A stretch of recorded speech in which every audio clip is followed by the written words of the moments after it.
Press conference 71 दिनों में। समझ गए, मराठी समझता हूं मैं। ये देखिए, ये मेरे लिए सबसे जरूरी डॉक्यूमेंट है। ये देखा आपने, दिख रहा है आपको? और इसमें आप देख लीजिए, ये सावरकर जी की चिट्ठी है जिसमें उन्होंने अंग्रेजों को लिखा है। और मैं पूरी चिट्ठी आपको पढ़नी होगी, देख लीजिए, मैंने हाईलाइट भी कर रखी है, मगर मैं सिर्फ आखिरी लाइन पढ़ना चाहता हूं। अंग्रेजी में लिखी है तो मैं अंग्रेजी में बोल देता हूं। I beg to remain sir your most obedient servant V D. Savarkar. Hindi में ट्रांसलेशन कर देता हूं। सर, मैं आपका नौकर रहना चाहता हूं। ये मैंने नहीं लिखा, ये सावरकर जी ने लिखा है। तो इसको आप पढ़ लीजिए, देख लीजिए। अगर फडणवीस जी देखना चाहते हैं इसको, वो भी देख लें। तो मैं तो इसमें बहुत क्लियर हूं, सावरकर जी ने अंग्रेजों की मदद की थी। ये मेरी राय है कि जब सावरकर जी ने ये चिट्ठी साइन की, गांधी जी, नेहरू जी, पटेल जी, ये सब सालों जेल में रहे, कोई चिट्ठी साइन नहीं की।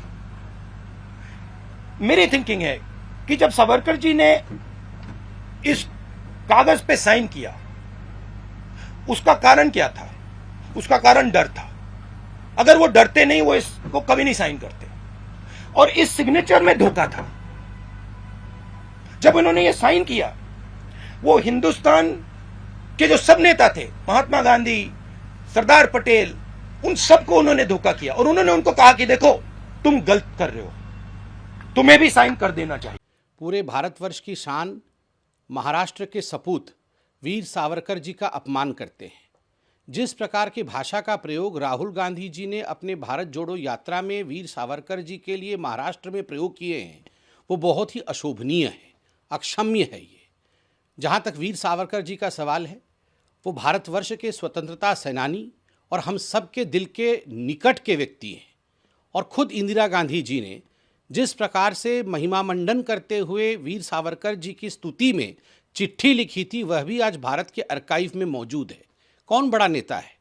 गांधी परिवार बताए, इंदिरा गांधी सच बोल रही थी या ये राहुल गांधी सच बोल रहे हैं?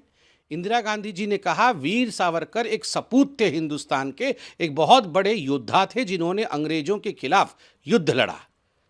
देखिए, जहाँ तक ये गांधी परिवार का सवाल है, ये गांधी परिवार को लगता है केवल और केवल उनके परिवार के सदस्य ही स्वतंत्रता संग्रामी थे, उन्हीं के परिवार के सदस्य जेल गए, उन्हीं के परिवार के सदस्य ही भारतवर्ष हैं, उनके परिवार से बाहर भारतवर्ष का कोई अर्थ नहीं है। और तभी आप देखिए, सुभाष चंद्र बोस जी हो या फिर सरदार वल्लभ भाई पटेल हो, रह रहकर इस परिवार ने महान विभूतियों का जिस प्रकार से अपमान किया है, उनका तिरस्कार किया है, आज नतीजा है कि कांग्रेस साफ हो रही है। और राहुल जी अपने इस यात्रा का नाम तो भारत जोड़ो दे रहे हैं, मगर काम केवल भारत जलाने का और भारत को तोड़ने का है। आज भी देखिए, भारत के मानचित्र पर जिस प्रकार से धू धू करके आग लगाया गया है कांग्रेस पार्टी द्वारा, क्या ये भारत की परिकल्पना इनकी यही है कि भारत के मानचित्र पे आग लगाना? बार बार राहुल गांधी कहते रहे हैं, पहले भी कहते रहे हैं कि आग लगेगा, आग लगेगा। तो ये मानसिकता भारत जोड़ो वाले नहीं है, ये मानसिकता भारत तोड़ो वाले हैं। और जिस प्रकार के अशोभनीय भाषा का प्रयोग राहुल गांधी जी ने वीर सावरकर के लिए किया है, प्रत्येक भारतवर्षी जो है वो क्षुब्ध है, प्रत्येक महाराष्ट्र का निवासी क्षुब्ध है। राहुल गांधी को क्षमा याचना करनी चाहिए।